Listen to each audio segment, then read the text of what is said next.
بسم الله الرحمن الرحيم. الحمد لله رب العالمين، الصلاة والسلام على سيد المرسلين وعلى آله وصحبه ومن تبعه إلى يوم الدين. أما بعد، فقد قال النبي صلى الله عليه وسلم: لا تذهب الدنيا حتى يملك العرب رجل من أهل بيتي يواطئ اسمه اسمي. رواه الترمذي وابو داود. وفي رواية له قال: لو لم يبق من الدنيا إلا يوم لطول الله ذلك اليوم حتى يبعث الله فيه رجلا مني أو من أهل بيتي يواطئ اسمه اسمي واسم أبيه اسم أبي يملأ الأرض قسطا وعدلا كما ملئت ظلما وجورا او کما قال علیہ الصلوۃ والسلام. معزز سامعین، قیامت کا آنا یقینی ہے، اور قیامت اسلام کے جو عقائد ہیں ان میں سے ایک اہم ترین عقیدہ ہے. اس کے آنے سے پہلے جو حالات پیش آئیں گے انہیں علامات قیامت کہا جاتا ہے. اس کی بہت ساری علامتیں ہیں. انہی علامتوں میں سے ایک علامت حضرت امام مہدی کا ظہور ہے، اور ایک علامت دجال کا خروج ہے، اور ایک علامت حضرت عیسیٰ علیہ السلام کا آسمان سے نزول ہے. احادیث کا جو مجموعہ ہے، اور احادیث کے مجموعے سے جو بات معلوم ہوتی ہے وہ یہ بھی ہے کہ ان تینوں میں سب سے پہلے حضرت امام مہدی کا ظہور ہوگا، اور پھر دجال کا خروج ہوگا، اور پھر حضرت عیسیٰ علیہ السلام کا آسمان سے نزول ہوگا. اور ایک وقت وہ ہوگا جس میں تینوں ایک ساتھ جمع ہوں گے. تو اس سلسلے میں سب سے پہلے حضرت امام مہدی کے تعلق سے کچھ باتیں عرض کی جاتی ہیں. ابھی خطبے میں جو حدیث پاک پیش کی گئی ہے اس میں حضور اقدس صلی اللہ علیہ وسلم نے ارشاد فرمایا کہ دنیا ختم نہیں ہوگی یہاں تک کہ عرب کے اوپر ایک شخص حکومت کرے گا، وہ میرے اہل بیت میں سے ہوگا، اس کا نام میرے نام پر ہوگا. یہ جو حدیث پاک ہے یہ ترمذی میں بھی ہے اور ابو داؤد میں بھی اس کو نقل کیا گیا ہے. ابو داؤد کی ایک دوسری روایت میں اس طرح کے الفاظ ہیں کہ حضور اقدس صلی اللہ علیہ وسلم نے ارشاد فرمایا کہ اگر دنیا کا ایک دن بھی باقی نہ رہے تو اللہ تبارک و تعالی ضرور اس دن کو لمبا کر دیں گے. اس حدیث پاک کے ذریعے سے آگے کی جو خبر ہے اس کے یقینی ہونے کو بتانا مقصود ہے. تو اس لیے اس سے یہی سمجھنا چاہیے کہ اس حدیث پاک میں آگے کی جو خبر ہے وہ اہم ہے اور ایسا ہو کر کے رہے گا، اس کا ہونا یقینی ہے. اس میں حضور اقدس صلی اللہ علیہ وسلم نے ارشاد فرمایا کہ اللہ تبارک و تعالی اس میں ایک آدمی کو بھیجیں گے جو مجھ سے ہوگا، یا فرمایا کہ میرے اہل بیت سے ہوگا، یعنی اس کا جو سلسلہ نسب ہے وہ حضور اقدس صلی اللہ علیہ وسلم سے ملے گا، اور اس کا نام میرے نام پر ہوگا، یعنی حضور اقدس صلی اللہ علیہ وسلم کے نام پر ہوگا. محمد ان کا نام ہوگا، اور ان کے والد کا نام میرے والد کے نام پر ہوگا، یعنی حضور اقدس صلی اللہ علیہ وسلم کے والد محترم کے نام پر ہوگا. تو اس کا مطلب ہوا کہ ان کا نام محمد اور ان کے والد کا نام عبداللہ ہوگا. ایک دوسری حدیث جسے حضرت ام سلمہ رضی اللہ تعالی عنہا نے نقل کیا ہے اس میں ان شخصیت کا جو لقب ہے اس کا ذکر ہے۔ فرماتی ہے کہ میں نے رسول اللہ صلی اللہ علیہ وسلم کو فرماتے ہوئے سنا، المہدی من عطرتی من اولاد فاطمہ۔ تو یہ جو المہدی کا لفظ ہے، اس میں اسی شخصیت کا جس کے تعلق سے آپ صلی اللہ علیہ وسلم نے فرمایا کہ ان کا نام میرے نام پر ہوگا اور ان کے والد کا نام میرے والد کے نام پر ہوگا، تو ان کا لقب کیا ہوگا اس کو اس حدیث پاک میں آپ صلی اللہ علیہ وسلم نے بتا دیا کہ ان کا لقب مہدی ہوگا۔ فرمایا کہ مہدی میری نسل سے ہوں گے، اور آپ صلی اللہ علیہ وسلم کی جو نسل ہے اور آپ کا جو نسب چلا ہے آپ کی صاحبزادیوں سے، تو آپ کی صاحبزادیوں میں سے کن صاحبزادی سے ہوں گے؟ تو آپ صلی اللہ علیہ وسلم نے بتا دیا کہ حضرت فاطمہ رضی اللہ تعالی عنہ کی اولاد سے ہوں گے۔ اور حضرت مہدی کے نسب کے تعلق میں حضرت علی رضی اللہ تعالی عنہ جو ہیں ان سے جو منقول ہے وہ اس طرح سے ہے کہ حضرت علی رضی اللہ تعالی عنہ نے اپنے صاحبزادے حضرت حسن رضی اللہ تعالی عنہ کی طرف دیکھتے ہوئے فرمایا کہ میرا جو یہ بیٹا ہے یہ سردار ہے، سید ہے، جیسا کہ حضور صلی اللہ علیہ وسلم نے اس کا نام سید رکھا ہے۔ آپ صلی اللہ علیہ وسلم نے حضرات حسنین کے تعلق سے فرمایا سیدہ شباب اہل الجنہ، کہ جنت کے نوجوانوں کے سردار حضرات حسنین ہوں گے۔ تو حضرت رضی اللہ تعالیٰ عنہ نے یہ بات بتائی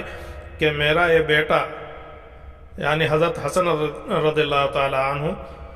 سید ہے، جیسا کہ حضور صلی اللہ علیہ وسلم نے ان کا نام رکھا ہے،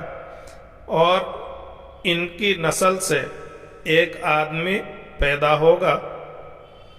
جس کا نام تمہارے نبی کے نام پر رکھا جائے گا۔ وہ اخلاق میں حضور صلی اللہ علیہ وسلم سے پوری طرح سے مشابہت رکھتا ہوگا اور ظاہری جسم میں پورے طریقے سے مشابہت نہیں رکھتا ہوگا۔ اور پھر حضرت علی رضی اللہ تعالیٰ عنہ نے ان کے تعلق سے بات ارشاد فرمائی یملأ الارض قسطا وعدلا، کہ وہ زمین کو عدل و انصاف سے بھر دیں گے اور جیسے وہ ظلم و ستم سے بھری ہوئی تھی۔ تو یہ جو احادیث ذکر کی گئیں ان سے معلوم ہوا کہ حضرت امام مہدی ان کا نام محمد ہوگا، ان کے والد کا نام عبداللہ ہوگا، ان کا لقب مہدی ہوگا، اور ان کا سلسلہ نسب حضور اقدس صلی اللہ علیہ وسلم سے ملے گا۔ آپ کی اولاد میں حضرت فاطمہ الزہرا رضی اللہ تعالی عنہا سے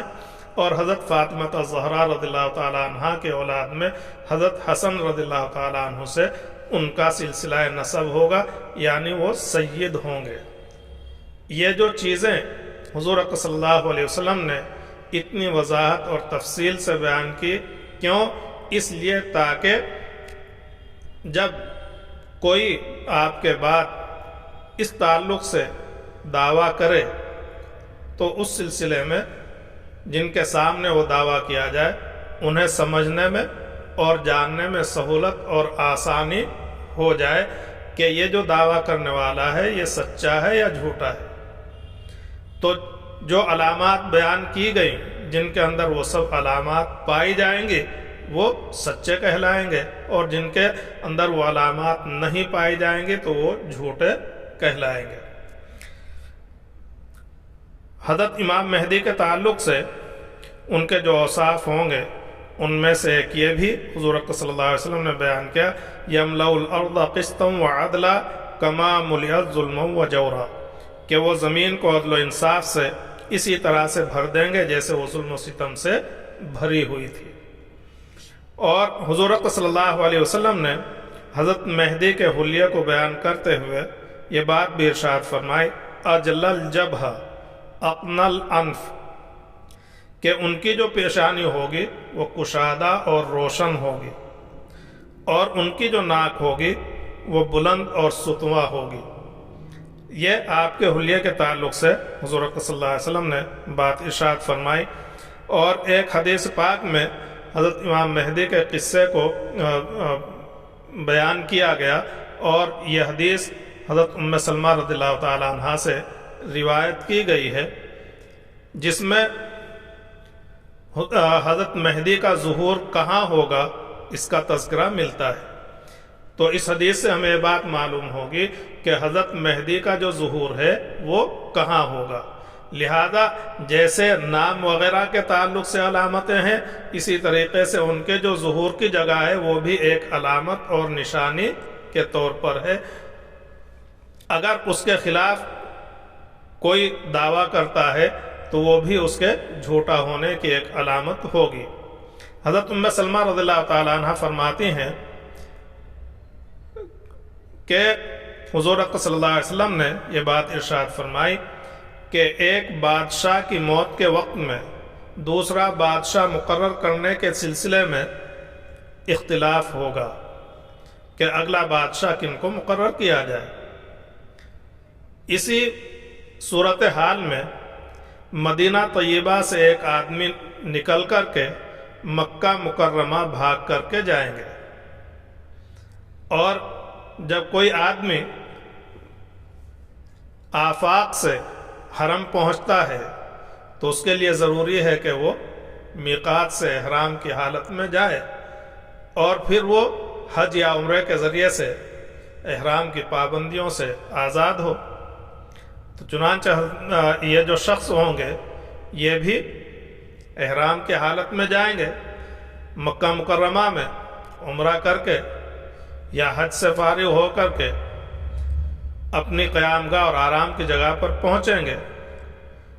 وہاں پر مکہ کے کچھ لوگ ان کے پاس حاضر ہوں گے اور ان کی خدمت میں حاضر ہو کر کے ان سے اپنا امیر اور خلیفہ بننے کی درخواست کریں گے۔ یہ جو شخص ہوں گے یہ امیر اور خلیفہ بننے کو ناپسند کریں گے، لیکن لوگوں کا اصرار ہوگا تو ان کے اصرار کو قبول کرتے ہوئے اور مانتے ہوئے اپنی قیام گاہ سے نکلیں گے، اور نکل کر کے خانہ کعبہ کا جو صحن ہے وہاں پر حاضر ہوں گے، اور سب سے پہلی بیعت وہیں پر ہوگی۔ حضور اقدس صلی اللہ علیہ وسلم نے ارشاد فرمایا فَيُبَايِعُونَهُ بَيْنَ الرُّكْنِ وَالْمَقَامِ، یعنی رکن حجر اسود اور مقام ابراہیم کے بیچ کی جو جگہ ہے وہاں پر ان شخص سے بیعت ہوگی، اور یہی حضرت امام مہدی ہوں گے۔ تو یہاں پر جو یہ بیعت ہوگی یہی حضرت امام مہدی کے ظہور کی جگہ ہوگی، اور سب سے پہلی بیعت آپ کے ہاتھ پر اسی جگہ پر ہوگی۔ حضرت امام مہدی کے ہاتھ کے اوپر بیعت ہونے کے بعد یہ خبر پھیلے گی تو ملک شام سے ایک لشکر حضرت امام مہدی اور ان کے ساتھیوں سے مقابلے کے لیے بھیجا جائے گا۔ یہ لشکر چل کر کے مکہ مکرمہ کی طرف آئے گا۔ حضور اقدس صلی اللہ علیہ وسلم نے یہ خبر دی کہ یہ جو لشکر ہے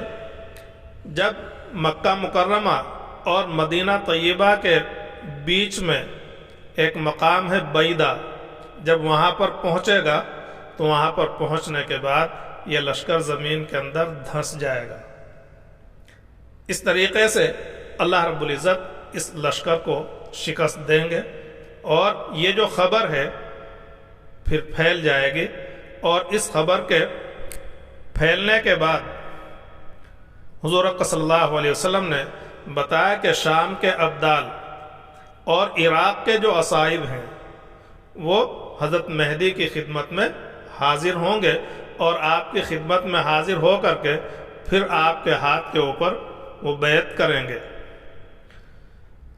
ابدال کن کو کہتے ہیں تو اس کے تعلق سے حضرت معاذ بن جبل رضی اللہ تعالیٰ عنہ سے منقول ہے کہ جس شخص میں 3 صفتیں پائی جائیں اس کا شمار ابدال کی جماعت میں ہوتا ہے۔ کتنی؟ 3 صفتیں۔ جس شخص میں 3 صفتیں پائی جائیں اس کا شمار ابدال کی جماعت میں ہوتا ہے۔ نمبر 1 رضا بقضا، یعنی اللہ تبارک و تعالیٰ کی طرف سے جو بھی فیصلہ ہو اس کے اوپر وہ بندہ راضی رہتا ہو۔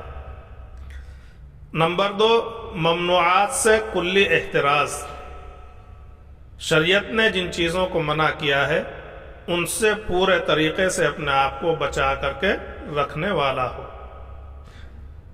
اور نمبر 3، خدا کے دین کی خاطر غصہ کرنا۔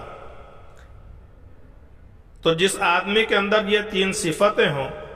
ان کو کیا کہتے ہیں؟ ایسے شخص کو ابدال کہتے ہیں۔ تو حضور اکرم صلی اللہ علیہ وسلم نے فرمایا کہ شام کے جو ابدال ہیں وہ آ کر کے حضرت امام مہدی سے بیعت کریں گے، اور ابدال کی جو تعداد ہے اس کے تعلق سے بات نقل کی ہے کہ ان کی تعداد 70 رہتی ہے، اور ان 70 میں سے 40 ملک شام میں رہتے ہیں اور 30 ابدال باقی ملکوں میں رہتے ہیں۔ اور اصائب جو ہے عراق کے اصائب کا، جیسے حضور اکرم صلی اللہ علیہ وسلم نے تذکرہ فرمایا تو اس کے تعلق سے لکھا ہے کہ یہ بھی اولیاء اللہ کے ایک گروہ کا نام ہے، اور اصائب ان لوگوں کو کہتے ہیں جو اپنے معاشرے میں سب سے زیادہ عابد و زاہد اور نیک ہوں، اپنے معاشرے میں سب سے زیادہ عابد و زاہد اور نیک ہوں، ایسے لوگ اصائب کہلاتے ہیں۔ تو ملک شام کے ابدال اور عراق کے جو اصائب ہیں وہ حضرت امام مہدی کی خدمت میں حاضر ہوں گے اور آپ کے ہاتھ پر بیعت کریں گے۔ اس کے بعد پھر قریش کا ایک آدمی کھڑا ہوگا جس کا ننیال قبیلہ بنو کلب میں ہوگا، اور یہ شخص حضرت امام مہدی اور ان کے ساتھیوں سے مقابلہ کرنے کے لیے ایک لشکر بھیجے گا، اور اس لشکر کے ساتھ میں حضرت امام مہدی اور ان کے ساتھیوں کا مقابلہ ہوگا۔ حضور اکرم صلی اللہ علیہ وسلم نے بتایا کہ حضرت امام مہدی کے جو ساتھی ہیں وہ اس لشکر کے اوپر غالب آئیں گے۔ حضور اکرم صلی اللہ علیہ وسلم نے حضرت امام مہدی کی یہ صفت بھی ذکر کی، وَيَعْمَلُ فِي النَّاسِ بِسُنَّةِ نَبِيِّهِمْ، کہ حضرت امام مہدی کا جو عمل ہے انسانوں کے ساتھ وہ ان کے نبی حضرت محمد صلی اللہ علیہ وسلم کی سنت اور طریقے کے مطابق ہوگا۔ تو آپ کی جو عملی زندگی ہوگی وہ پوری کی پوری سنت کے مطابق ہوگی، اور سنت کے مطابق وہ لوگوں کے ساتھ میں معاملہ کریں گے، اور یہی وہ چیز ہے جو ان کے غلبے کا ذریعہ اور سبب ہوگی، جبکہ ظاہری جو حالات ہیں وہ ان کے خلاف ہوں گے۔ اللہ ہم سب کو اتباع سنت کی توفیق عطا فرمائے اور حضور اکرم صلی اللہ علیہ وسلم کی سنتوں کے مطابق زندگی گزارنے والے بنائے۔ حضرت امام مہدی خلیفہ بننے کے بعد اس دنیا میں کتنے عرصے تک رہیں گے، تو اس سلسلے میں حضور اکرم صلی اللہ علیہ وسلم کے جو ارشادات ہیں ان سے بات معلوم ہوتی ہے، اور ایک حدیث پاک میں یہ آپ صلی اللہ علیہ وسلم نے ذکر فرمایا ہے کہ 7 سنین او 8 او 9، کہ 7 سال یا 8 سال یا 9 سال امیر اور خلیفہ بننے کے بعد 7 سال یا 8 سال یا 9 سال زندہ رہیں گے، اور اس عرصے میں حضرت امام مہدی زمین کو عدل و انصاف سے اسی طرح سے بھر دیں گے جیسے وہ ظلم و ستم سے بھری ہوئی تھی، اور ان کا یہ کہہ لو کہ اس کامیابی کا جو راز ہے وہ حضور اکرم صلی اللہ علیہ وسلم کی سنتوں کا اتباع ہے۔ اور اس وقت کو گزارنے کے بعد پھر حضرت امام مہدی کی وفات ہوگی، اور آپ صلی اللہ علیہ وسلم نے فرمایا کہ مسلمان ان کی نماز جنازہ ادا کریں گے۔ حالات کے اعتبار سے حضرت امام مہدی کا ظہور کب ہوگا، حالات کے اعتبار سے حضرت امام مہدی کا ظہور کب ہوگا، اس کے تعلق سے ایک حدیث جو حضور صلی اللہ علیہ وسلم نے بیان فرمائی اس سے بات معلوم ہوتی ہے کہ دنیا میں مسلمانوں کے لیے حالات انتہائی تنگ ہوں گے، ان کے اوپر ظلم و ستم کے پہاڑ توڑے جائیں گے، اس وقت میں حضرت امام مہدی کا ظہور ہوگا۔ اس حدیث کو حضرت ابو سعید خدری رضی اللہ تعالیٰ عنہ نے نقل کیا ہے۔ انہوں نے کہا کہ حضور اکرم صلی اللہ علیہ وسلم نے ان بلاؤں اور مصیبتوں کا ذکر کیا جو اس امت پر آئیں گی، اور ایسی حالت ہوگی کہ آدمی اس سے پناہ کی جگہ نہیں پائے گا۔ ظلم و ستم سے بچنے کے لیے پناہ کی جو جگہ ہے وہ نہیں پائے گا۔ ایسے سخت حالات میں اللہ تبارک و تعالی میری نسل سے یا میری اولاد سے، یعنی حضور صلی اللہ علیہ وسلم کی اولاد سے ایک آدمی کو پیدا کریں گے اور بھیجیں گے، اور پھر اس کے ذریعے سے زمین کو عدل و انصاف سے بھر دیں گے جیسے وہ ظلم و ستم سے بھری ہوئی تھی۔ اللہ تعالی ہم سب کی ایسے سخت حالات سے حفاظت فرمائے اور امت کے ہر فرد کی حفاظت فرمائے۔ یہ حالات پیش آنے کے بعد پھر حضور صلی اللہ علیہ وسلم کے ارشاد کے مطابق حضرت امام مہدی مدینہ طیبہ روضہ اقدس پر حاضری دیں گے، اور حضور صلی اللہ علیہ وسلم کے روضہ اقدس پر حاضر ہو کر کے آپ کی خدمت میں صلاۃ و سلام پیش کر کے ملک شام کی طرف روانہ ہوں گے۔ جب وہاں پہنچیں گے تو دیکھیں گے کہ عیسائی جو ہیں وہ مسلمانوں کے اوپر چڑھائی کرنے کے لیے لشکر کو تیار کر رہے ہیں۔ حضرت امام مہدی کے پیچھے کے جو حالات ہیں ان کی خبر ان کو بھی مل چکی ہوگی، اور حضرت امام مہدی کو دیکھ کر کے وہ کہیں گے کہ ہم آپ سے لڑنے کا ارادہ نہیں رکھتے ہیں، ہم جو کچھ کر رہے ہیں وہ تو ان کے ساتھ میں ہمارا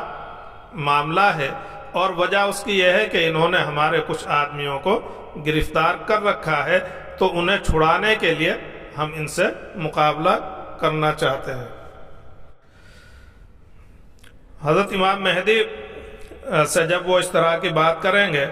اور وہ حضرت امام مہدی سے کہیں گے کہ آپ ہمارے اور ان کے بیچ میں نہ آئیں، تو حضرت امام مہدی ان سے کہیں گے کہ ہم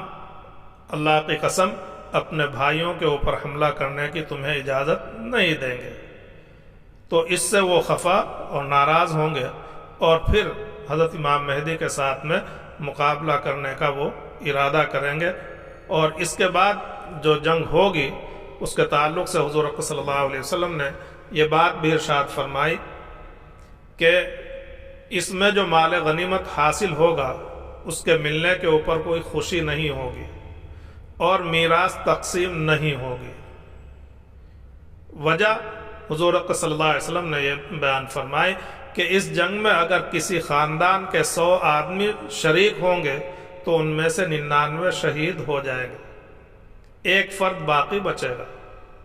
تو ایسی جنگ جس میں اتنا جانی نقصان ہوگا اور ایک آدمی کے 100 میں سے 99 گھر کے لوگ شہید ہو گئے ہوں گے، تو اس میں جو مال غنیمت ملے گا اس کے اوپر بلا شبہ اس آدمی کو خوشی نہیں ہوگی، اس لیے کہ ان جانوں کے جانے کا جو صدمہ ہے وہ اس سے کہیں زیادہ ہوگا۔ اور اسی طریقے سے چونکہ ان 100 میں سے ایک ہی آدمی بچا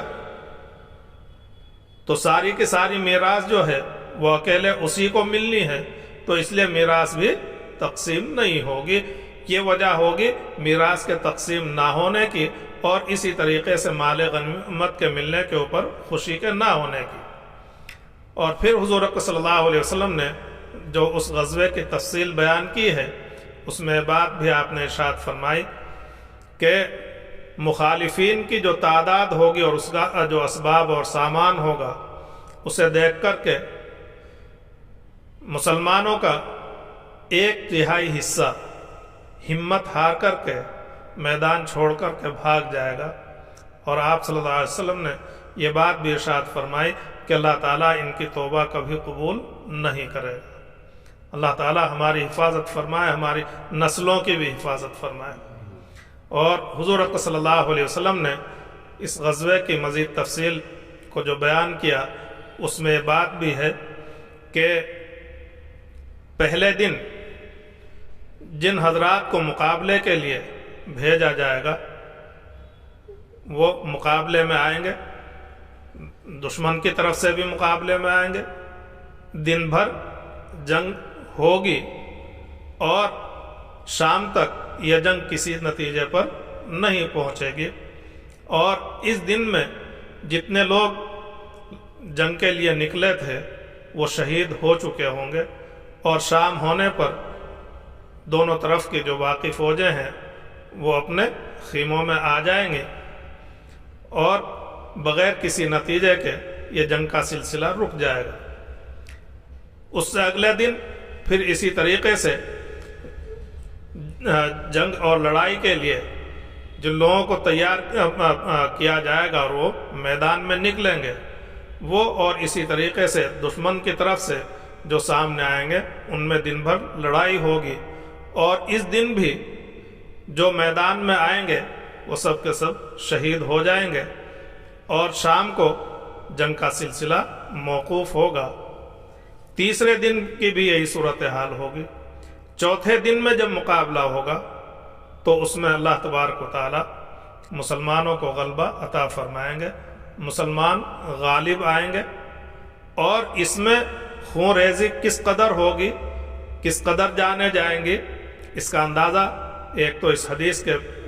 شروع میں جو حضور صلی اللہ علیہ وسلم نے بتایا کہ اگر کسی خاندان کے 100 آدمی شریک ہوں گے تو ان میں سے 99 شہید ہو چکے ہوں گے اور صرف ایک آدمی باقی بچے گا۔ اور اسی طریقے سے آپ صلی اللہ علیہ وسلم نے اس جنگ کے تعلق سے یہ بات بھی ارشاد فرمائی کہ ایک پرندہ جو صبح کو اڑنا شروع کرے گا اور لاشوں کے اوپر سے اڑتا ہوا چلا جائے گا، وہ تھک کر کے گر کر کے مر جائے گا لیکن لاشوں کا سلسلہ ختم نہیں ہوگا۔ تو اس سے اندازہ لگایا جا سکتا ہے کہ کیسی خطرناک اور کتنی بڑی جنگ ہوگی، اور اس سے پہلے کبھی ایسی جنگ جس میں اتنی خون ریزی ہوئی ہو وہ نہیں ہوئی ہوگی۔ اور اس جنگ میں حضرت امام مہدی اور ان کے جو ساتھی ہیں انہیں فتح اور غلبہ حاصل ہوگا۔ یہاں سے فارغ ہونے کے بعد پھر حضرت امام مہدی اپنے ساتھیوں کو لے کر کے قسطنطنیہ پہنچیں گے۔ آپ صلی اللہ علیہ وسلم نے شہر کا ذکر کرتے ہوئے یہ بات بھی ارشاد فرمائی کہ اس کی 3 جانب سمندر میں ہوں گی اور ایک جانب خشکی کی طرف ہوگی، اور اس شہر کو فتح کرنے کے لیے نہ تیر پھینکا جائے گا اور نہ تلوار چلائی جائے گی، بلکہ یہ جو لوگ ہوں گے وہ سمندر کی طرف سے داخل ہوں گے اور نعرہ تکبیر اللہ اکبر یہ بلند کریں گے، لا الہ الا اللہ اللہ اکبر، یہ نعرہ جو ہے وہ بلند کریں گے، اور اسے بلند کرنے کے بعد اس طرف کی جو فصیل ہے وہ گر جائے گی، اور پھر دوسری طرف جائیں گے وہاں پر بھی اسی طریقے سے نعرہ بلند کریں گے، اس طرف کی جو فصیل ہے وہ بھی گر جائے گی، پھر تیسری طرف جائیں گے اس طرف کی جو فصیل ہے وہ بھی گر جائے گی، اور اس کے منہدم ہونے کے بعد تینوں طرف سے اس شہر کے جو لوگ ہیں وہ پھر اس منظر کو دیکھ کر کے مقابلہ نہیں کریں گے۔ اس طرح سے اس شہر کو فتح کرنے کے لیے نہ تیر چلانے کی نوبت آئے گی اور نہ ہی تلوار چلانے کی نوبت آئے گی، اور اس شہر کو فتح کرنے کے بعد مال غنیمت تقسیم کر رہے ہوں گے کہ اسی وقت یہ خبر آئے گی کہ تمہارے گھر والوں میں دجال جو ہے وہ نکل چکا ہے۔ تو حضرت امام مہدی جو ہے اس خبر کی تحقیق کرنے کے لیے 10 لوگوں کو گھوڑے کے اوپر سوار کر کے بھیجیں گے۔ حضور صلی اللہ علیہ وسلم نے یہ بات بھی ارشاد فرمائی کہ مجھے ان گھوڑوں کے جو رنگ ہیں وہ بھی معلوم ہے۔ یہ جو لوگ اس خبر کی تصدیق کرنے کے لیے جائیں گے تو جس جگہ پر اس کے نکلنے کی خبر ملے گی وہاں پہنچیں گے تو معلوم ہوگا کہ جب یہ خبر دی گئی تھی اس وقت تک یہ خبر جھوٹی تھی، لیکن ان کے جانے تک پھر دجال نکل چکا ہوگا، اور اس طرح سے اس وقت میں دجال جو ہے وہ نکلے گا۔ تو اس سے معلوم ہوا کہ حضرت امام مہدی اس شہر کو جس کی ایک کیفیت اور منظر ہے اور اس کا نام شہر قسطنطنیہ ہے، جسے اب استنبول کہا جاتا ہے، ترکی کی یہ راجدھانی ہے، تو اس